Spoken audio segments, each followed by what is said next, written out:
passionnés! Alors aujourd'hui je vous retrouve pour une nouvelle vidéo de tag parce que comme vous le savez avec ma binomètre on se fait un choix de lecture par mois et quand on n'arrive pas à lire le livre qui est prévu on a décidé de se donner un gage donc le mois dernier je n'ai pas réussi à lire mon livre, c'était le deuxième tome du dernier souffle, donc j'ai réussi à le lire mais pas dans les temps. Donc elle m'a donné comme gage de faire 3 vidéos de tag. Je sais que je m'y prends tard parce qu'on est déjà le 21 décembre, mais c'est pas grave, je vais essayer de faire mes 3 vidéos dans les temps. Donc voici la première. En fait, j'ai vu la vidéo de mon amie Charlène de Eden des Rêves qui a, qui a trouvé ce tag sur la chaîne de Moody Take a Book qui s'appelle Reader Problems Book Tag. Donc il y a 11 questions et je vais essayer d'y répondre le plus sincèrement possible. J'espère que je vais pas avoir de soucis pour y répondre, pardon. Donc on commence tout de suite. Alors la première question c'est tu as 20 000 livres dans ta palle, comment décides-tu de ta prochaine lecture? Alors déjà 20 000 livres, j'en ai pas 20 000 livres mais j'en ai 172 je crois. Ce qui est déjà un bon chiffre, hein, vous êtes d'accord? Donc, comment je fais pour décider de ma prochaine lecture? En fait, j'y vais complètement au feeling. Enfin, tout dépend. Si j'ai vraiment des partenariats à lire, je les passe en priorité comme je suis en train de faire actuellement. Il me reste quelques partenariats à lire, donc je les passe en priorité. Mais sinon, quand je suis libre de lire ce que je veux, j'y vais vraiment au feeling. Je regarde les livres que j'ai et si comment dire, si je ressens quelque chose de plus pour un certain livre, et ben je vais le prendre et voilà, ça se fait vraiment au hasard et au feeling, sauf si j'ai des services presse qui sont urgents. Question numéro 2. Tu as lu la moitié d'un livre et tu ne l'aimes pas. Tu abandonnes ou tu continues? Alors, il y a deux sortes de cas en fait, ça m'est arrivé deux fois. Donc, le premier truc, c'est que si vraiment au bout de 100 pages, je n'arrive pas à rentrer dans le récit, je l'abandonne parce que je me dis que j'ai encore plein de livres à découvrir et que j'aime pas me forcer à lire un livre que j'aime pas. Je sais que par rapport à l'auteur, c'est pas non plus très engageant et très poli, mais c'est vrai que s'il y a vraiment un livre qui ne me convient pas, qui ne me plaît pas, je peux pas me forcer à le lire et en faire une chronique négative parce que j'ai pas aimé. Et dans un second cas, là je prends l'exemple des Sentinelles de l'ombre de J. Arden, le tome 1. Donc en fait, j'avais lu 160 pages environ, parce que celui-là je voulais vraiment vraiment le lire, je voulais vraiment l'aimer. J'ai eu beaucoup de mal au tout début, j'arrivais pas à m'accrocher au personnage, mais je me suis accrochée jusqu'au bout. Et au final, on va dire après les 200 pages de lu, j'ai vraiment apprécié ma lecture à tel point que les pages qui restaient, je les ai dévorées très rapidement. Donc en fait, il y a deux cas, soit vraiment je rentre pas du tout dans le récit et j'ai pas forcément envie de continuer, je m'arrête, soit j'ai du mal à rentrer dans le livre, mais il y a un petit truc en moi qui me dit continue parce que tu peux aimer, comme pour les Sentinelles de l'ombre. Et là, dans ces cas-là, je continue jusqu'au bout. Ou vraiment, si je continue et que j'aime pas, bon bah j'arrête. Mais faut qu'il y ait un petit truc qui me fasse me dire continue quand même, on sait jamais, tu peux apprécier. Et sinon, si j'ai pas ce petit truc, bah évidemment, j'abandonne ma lecture. Question numéro 3. La fin de l'année approche et ton challenge Goodreads n'est pas fini. Est-ce que tu essayes de te reprendre et comment? Alors déjà, comme dit Charlène, Goodreads ne met pas exactement le même nombre de livres que j'ai lus parce que j'en suis à 160 et des poussières. Mais sur Goodreads, je dois même pas être à 160. Ce qui fait qu'en fait, enfin, l'explication est très simple, c'est que je lis pas mal d'auteurs français qui viennent de démarrer et qui forcément n'ont pas pensé à mettre leur livre sur Goodreads. Et du coup, le livre n'est pas répertorié sur ce site, ce qui fait que c'est comme si en fait je l'avais pas lu. Donc du coup, je me fie surtout à ma liste de lecture que je mets sur pardon, pas sur Livre Addict, mais sur ma page avec les photos des livres et c'est vraiment celle-là que je me fie le plus. Donc du coup, mais si jamais par exemple sur Goodreads ils ont marqué exactement le nombre de livres que j'ai lus par rapport à ma liste sur ma page, j'essaie pas non plus de me forcer à terminer mon challenge parce que ça reste un challenge, c'est pas quelque chose de vraiment vital. Moi je lis pour le plaisir, je lis pas pour me forcer. Donc non, j'essaie pas de me reprendre, je continue à lire à ma façon, à ma vitesse. Et puis si je n'arrive pas au challenge, et ben c'est pas grave quoi. J'en serais pas non plus triste ou quoi que ce soit. Question numéro 4. Les couvertures d'une saga série que tu aimes ne se ressemblent pas. Comment tu gères ça? Alors, on va dire essayer de gérer ça zen, mais c'est un petit peu difficile parce que, bon, évidemment, vous vous doutez de quelle maison d'édition je vais citer. Donc, il s'agit des éditions Nathan, surtout pour la série Divergente. Euh, j'ai le premier tome avec une très très belle couverture, le deuxième aussi, je crois, oui, le deuxième aussi. Et quand ils ont décidé de rééditer la série pour le troisième tome et qu'ils ont déjà changé le format pour commencer, plus la couverture qui est hideuse, mais de chez hideuse, j'avoue que j'ai vu rouge. Pour ceux qui me suivent sur la page, vous avez dû croiser le statut où je fais une petite crise par rapport en couverture. D'ailleurs, je ne suis pas la seule à l'avoir faite, mais je trouve ça vraiment dommage et nul de la part des maisons d'édition de changer les couvertures d'une saga. Quand on a certaines qui gardent les mêmes couvertures alors que c'est des tomes uniques, mais parce que c'est le même auteur, on garde la même forme de couverture. Et t'en as d'autres qui changent carrément la couverture alors que c'est une saga. Enfin, moi, personnellement, j'aime pas parce que j'aime bien quand la bibliothèque est clean avec les mêmes dos de couverture pour les sagas. Donc, du coup, c'est vrai que pour Divergente, ben, pour le tome 3 quand j'ai vu désolé du mot, la gueule de la couverture très très moche du top 3, bah, je l'ai acheté en VO, même si j'ai pas encore commencé la VO, mais je voulais pas qu'il y ait de différence de dos dans ma bibliothèque, parce que j'aime bien que tout soit beau, tout soit rangé. Donc voilà, c'est vrai que j'aime pas trop quand les maisons d'édition décident de changer comme ça les couvertures de saga. Pardon. Question 5. Tout le monde aime un livre que toi tu n'aimes pas. À qui en parles-tu du coup? Bah là, honnêtement, si j'aime pas un livre que tout le monde aime, ben ça arrive. La plupart du temps, c'est assez rare. C'est plutôt le contraire. J'ai tendance à aimer un livre que beaucoup n'ont pas aimé. Mais quand j'aime pas un livre, ben j'en parle. Déjà sur la page, je dis ce qui me plaît pas pendant ma lecture. Et sinon, ben j'essaie d'échanger avec ceux qui ont aimé pour essayer de comprendre pourquoi moi je n'ai pas réussi à apprécier autant la lecture d'un livre. Ben, par exemple, je prends l'exemple de Nos étoiles contraires. C'est pas que je l'ai pas aimé, mais il y a eu tellement un gros tapage dessus que pour moi c'était évident que j'allais aimer. Et finalement, je suis ressortie de ce livre sans plus. Enfin, j'ai pas pleuré, j'ai pas été plus que ça touchée. Comment dire, j'avais déjà deviné la fin dès le départ, je savais ce qui allait se passer. Et du coup, c'est vrai que ça m'a enlevé un petit peu le goût de lire, enfin le goût d'aimer le livre. Mais sinon, à qui j'en parle, mes amis, il faut leur dire que je suis un petit peu déçue de ne pas avoir aimé comme certains, ou sur la page, voilà, tout simplement. Question 6. Tu es en train de lire dans un lieu public et tu sens que tu vas pleurer. Qu'est-ce que tu fais? Alors, déjà pour commencer, je ne lis pas dans un lieu public. Enfin, ça dépend. Je suis à la bibliothèque. Désolée pour cette petite interruption, mais mon père m'a appelé en plein milieu de la vidéo, donc j'ai dû couper. Donc j'en étais, je crois, à la question 6, oui. Donc je la répète. Tu es en train de te lire dans un lieu public et tu sens que tu vas pleurer. Qu'est-ce que tu fais?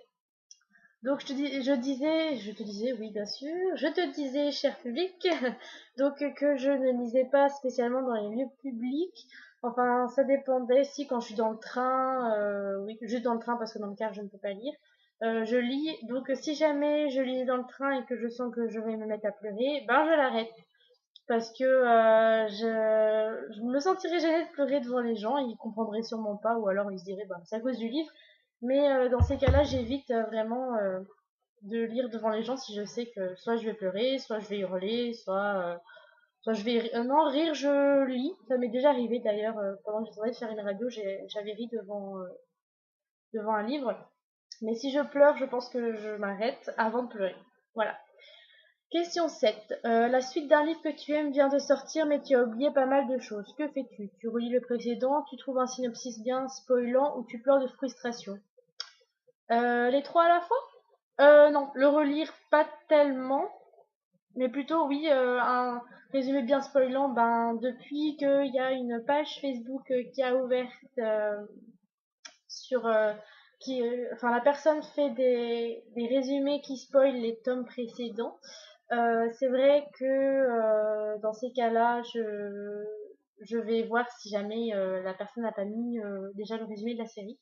Sinon, j'essaie de trouver autre part où je peux avoir un résumé qui spoil, où je pleure de frustration. Peut-être pas pleurer, mais bah, du coup, ça me gâche, entre parenthèses, un peu la lecture parce que du coup, je me souviens pas de ce qui s'est passé. Vu que j'ai une mémoire vraiment de poisson rouge, je peux avoir lu un livre 2 mois auparavant et lire la suite juste après.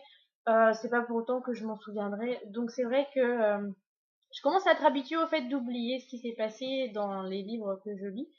Donc, c'est vrai que j'essaye ben, d'en savoir le plus possible par rapport au tome précédent. Donc c'est vrai que je vais souvent sur la page de Summary's Book. Donc je vous mettrai le lien en barre d'infos. C'est un garçon super charmant et qui nous fait des résumés vraiment qui spoil pour ceux qui ne savent plus où ils en sont dans leur lecture. Question 8. Tu ne veux pas prêter tes livres. Comment dis-tu non gentiment si on te pose la question? Alors en fait, les gens à qui je prête des livres, c'est des gens à qui je fais confiance. Déjà, dès qu'ils sont sur la blogo, ça c'est évident, je prête parce que je sais qu'ils vont prendre soin de mes livres. Après, mon entourage, c'est aussi que je n'aime pas prêter mes livres parce que je suis très protectrice de mes livres, très perfectionniste du côté des livres. Donc, comme ils savent que je ne prêterai pas mes livres, ils me les demandent pas ou alors bah, d'une, déjà, je note mon nom dans le livre ou sur un papier. Et si je vois qu'il est rendu en mauvais état, ben, je demande à ce qu'il me le rembourse ou qu'il me le rachète. Enfin, plutôt qu'il me le rachète parce que voilà. Mais la plupart du temps, quand je sais pas si je peux faire confiance, tout simplement, je prête pas. Et comme mes proches sont au courant, du coup, ben, ils me demandent pas, tout simplement. Question 9. Tu as choisi et reposé 5 livres le mois passé. Comment gères-tu ta panne de lecture? Alors, j'ai choisi et reposé 5 livres, moi. Personnellement, déjà, ça m'est jamais arrivé, donc je peux pas trop répondre à la question. Mais quand j'ai une bonne lecture, ben, je suis frustrée. Enfin, je lis pas, tout simplement, je prends pas de livre. Enfin, j'essaie de prendre un livre, mais si je vois que ça va pas, je le repose. Mais du coup, je suis très frustrée de pas pouvoir lire et je m'occupe autrement. Enfin, j'écris ou je regarde des vidéos parce que je sais que quand je regarde des vidéos d'autres blogueurs, en fait, ça m'enlève complètement la panne et j'ai vraiment envie de lire, lire, lire, lire.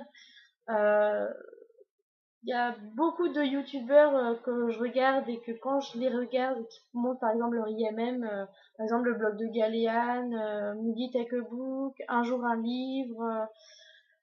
C'est vrai que du coup quand je regarde leurs vidéos, ben ça me donne justement envie de lire et de pouvoir vous présenter à mon tour des vidéos de livres que j'ai reçus, que j'ai aimés, tout ça. Et c'est vrai que ça me redonne le goût de lire, donc du coup c'est comme ça que je gère ma panne de lecture en fait, en regardant d'autres vidéos. Question 10. Il y a tellement de nouveaux livres que tu rêves d'acheter. Combien en achètes-tu réellement? Alors, il y a quelques mois, je vous aurais dit que j'achetais dès que le livre me plaisait, mais maintenant ce n'est plus le cas parce que j'ai un travail, j'ai un loyer à payer, j'ai l'assurance, tout ça, donc du coup, je dois vraiment me restreindre niveau achat. Donc, j'essaye d'en acheter 5 au maximum dans le mois. Des fois, c'est difficile, des fois, j'en achète beaucoup plus. Mais c'est vrai que du coup, ben, tous les mois, il y a au moins une dizaine de livres qui me tentent. C'est assez atroce. Et du coup, je suis frustrée de ne pas pouvoir les acheter parce que j'ai vraiment envie de les lire, envie de les avoir chez moi. Mais je me retiens. Et depuis que je me restreins comme ça, bah, du coup, l'envie d'acheter n'est plus aussi récurrente que ce que j'avais il y a quelques mois. Donc, j'avoue que de ce côté-là, je suis assez fière de moi. Voilà. Et la 11e et dernière question. Après les avoir achetés, combien de temps reste-t-il dans ta palle avant que tu ne les lises? Alors ça, c'est la question qui fâche. Honnêtement, tout dépend du livre. Bah, comme je disais, par exemple, si c'est des partenariats, si je les reçois, j'essaie de les lire dans la foulée parce que j'aime pas prendre de retard. Donc du coup, ceux-là, je les liquide le plus rapidement possible, surtout qu'ils me font très envie. Concernant les livres que j'achète, euh, bah, ça dépend aussi. Des fois, ils vont rester 1 an dans ma palle. Genre, par exemple, Oraison, que j'avais très, très, très, très, très envie de lire. Je l'ai acheté au Salon du Livre de Paris, pas l'année dernière, l'année d'avant. Donc je l'ai lu l'année dernière, donc il est resté un an dans ma palle, ou un petit peu plus peut-être, je sais plus exactement. Mais du coup, c'est vrai que ça dépend vraiment du livre et de l'envie que j'ai de lire, parce que sur le coup je l'achète, j'ai très très envie de le lire. Je le mets dans ma palle et il reste germé dans ma palle un petit moment, on va dire. Donc c'est vrai que ça dépend des livres, voilà, tout simplement, ça dépend. Donc voilà, ce tag est terminé. Surtout n'hésitez pas à le reprendre en mentionnant où vous l'avez trouvé, donc qui vient de chez Moody Take a Book. Et moi, je l'ai découvert sur la page de l'Éden des rêves, donc je l'ai repris avec plaisir. Donc surtout n'hésitez pas à le reprendre à votre tour. Donc voilà, je vous souhaite une bonne soirée. Désolée pour cette petite interruption, mais mon père m'a appelé en plein milieu de la vidéo, donc j'ai dû couper. Donc j'en étais, je crois, à la question 6, oui. Donc je la répète, tu es en train de te lire dans un lieu public et tu sens que tu vas pleurer, qu'est-ce que tu fais? Donc je te disais, oui bien sûr, je te disais, cher public, donc que je ne lisais pas spécialement dans les lieux publics. Enfin, ça dépendait. Si quand je suis dans le train, oui, juste dans le train parce que dans le car je ne peux pas lire, je lis. Donc si jamais je lis dans le train et que je sens que je vais me mettre à pleurer, ben je l'arrête parce que je me sentirais gênée de pleurer devant les gens, ils comprendraient sûrement pas, ou alors ils se diraient, bah, c'est à cause du livre. Mais dans ces cas-là, j'évite vraiment de lire devant les gens si je sais que soit je vais pleurer, soit je vais hurler, soit je vais... non, rire, je lis. Ça m'est déjà arrivé d'ailleurs, pendant que j'étais en train de faire une radio, j'avais ri devant un livre. Mais si je pleure, je pense que je m'arrête avant de pleurer. Voilà. Question 7. La suite d'un livre que tu aimes vient de sortir, mais tu as oublié pas mal de choses. Que fais-tu? Tu relis le précédent, tu trouves un synopsis bien spoilant ou tu pleures de frustration? Les trois à la fois? Non, le relire pas tellement, mais plutôt oui, un résumé bien spoilant. Ben depuis qu'il y a une page Facebook qui a ouverte sur enfin la personne fait des résumés qui spoilent les tomes précédents. C'est vrai que dans ces cas-là, je vais voir si jamais la personne n'a pas mis déjà le résumé de la série. Sinon, j'essaie de trouver autre part où je peux avoir un résumé qui spoil, où je pleure de frustration. Peut-être pas pleurer, mais du coup, ça me gâche, entre parenthèses, un peu la lecture, parce que du coup, je me souviens pas de ce qui s'est passé. Vu que j'ai une mémoire vraiment de poisson rouge, je peux avoir lu un livre 2 mois auparavant et lire la suite juste après. C'est pas pour autant que je m'en souviendrai. Donc c'est vrai que je commence à être habituée au fait d'oublier ce qui s'est passé dans les livres que je lis. Donc c'est vrai que j'essaye d'en savoir le plus possible par rapport au tome précédent. Donc c'est vrai que je vais souvent sur la page de Summary's Book. Donc je vous mettrai le lien en barre d'infos. C'est un garçon super charmant et qui nous fait des résumés vraiment qui spoilent pour ceux qui ne savent plus où ils en sont dans la lecture. Question 8. Tu ne veux pas prêter tes livres. Comment dis-tu non gentiment si on te pose la question? Alors en fait, les gens à qui je prête des livres, c'est des gens à qui je fais confiance. Déjà, dès qu'ils sont sur la blogo, ça c'est évident, je prête parce que je sais qu'ils vont prendre soin de mes livres. Après, mon entourage, c'est aussi que je n'aime pas prêter mes livres parce que je suis très protectrice de mes livres, très perfectionniste du côté des livres. Donc, comme ils savent que je ne prêterai pas mes livres, ils me les demandent pas, ou alors d'une, déjà, je note mon nom dans le livre ou sur un papier. Et si je vois qu'il est rendu en mauvais état, je demande à ce qu'il me le rembourse ou qu'il me le rachète. Enfin, plutôt qu'il me le rachète parce que voilà. Mais la plupart du temps, quand je sais pas si je peux faire confiance, tout simplement, je prête pas. Et comme mes proches sont au courant, du coup, ils me le demandent pas, tout simplement. Question 9. Tu as choisi reposer 5 livres le mois passé.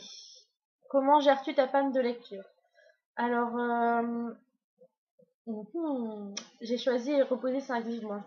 Personnellement, déjà, ça m'est jamais arrivé, donc je peux pas trop répondre à la question.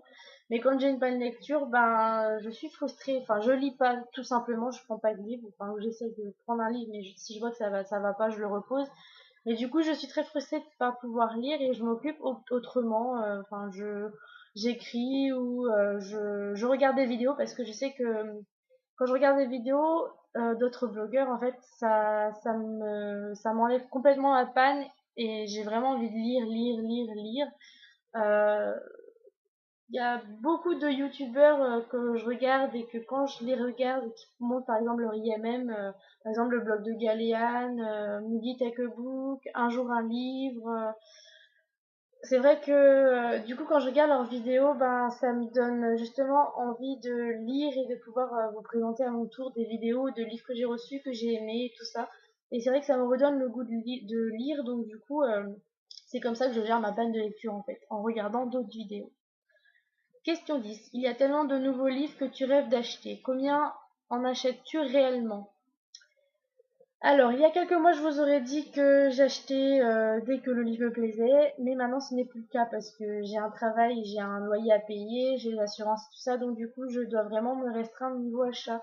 Donc j'essaye d'en acheter 5 au maximum dans le mois. Des fois c'est difficile, des fois j'en achète beaucoup plus. Mais c'est vrai que du coup, ben, tous les mois, il y a au moins une dizaine de livres qui me tentent. C'est assez atroce. Et du coup, je suis frustrée de ne pas pouvoir les acheter parce que j'ai vraiment envie de les lire, envie de les avoir chez moi. Mais je me retiens.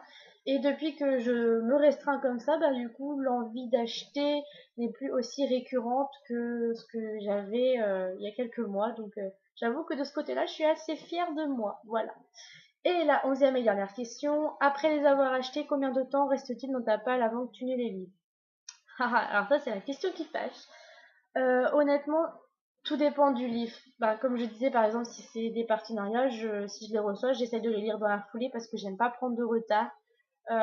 Donc du coup, ceux-là, je les liquide le plus rapidement possible, surtout qu'ils me font très envie. Concernant les livres que j'achète, bah ça dépend aussi. Des fois ils vont rester un an dans ma palle. Genre par exemple Oraison que j'avais très très très très très envie de lire. Je l'ai acheté au Salon du Livre de Paris, pas l'année dernière, l'année d'avant. Donc je l'ai lu l'année dernière, donc il est resté un an dans ma palle, ou un petit peu plus peut-être, je sais plus exactement. Mais du coup, c'est vrai que ça dépend vraiment du livre et de l'envie que j'ai de lire parce que sur le coup je l'achète, j'ai très très envie de le lire, je le mets dans ma palle et il reste germé dans ma palle un petit moment on va dire.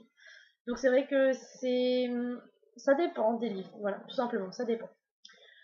Donc voilà, ce tag est terminé. Surtout n'hésitez pas à le reprendre en mentionnant où vous l'avez trouvé, donc qui vient de chez Moody Take a Book.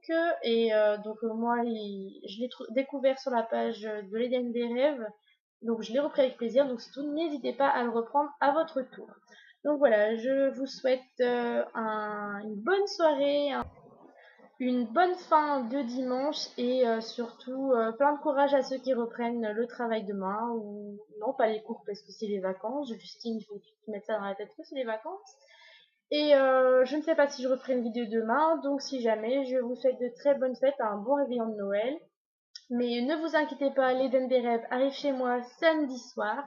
Elle reste jusqu'au 2 janvier, donc on fera des vidéos toutes les deux pour bah voilà, pour rigoler, pour vous montrer nos deux têtes ensemble. On verra ce qu'on va faire, mais j'en ai déjà parlé avec elle et elle est d'accord. Donc voilà, vous nous retrouverez de toute façon toutes les deux dans une ou plusieurs vidéos, ça dépendra du temps qu'on a et de ce qu'on fait de nos journées.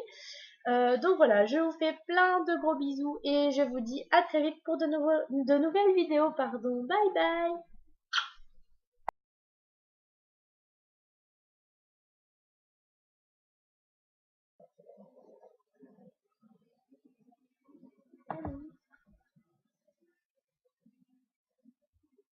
Wind up the spinning top and watch it go, watch it go. Never gonna be easy.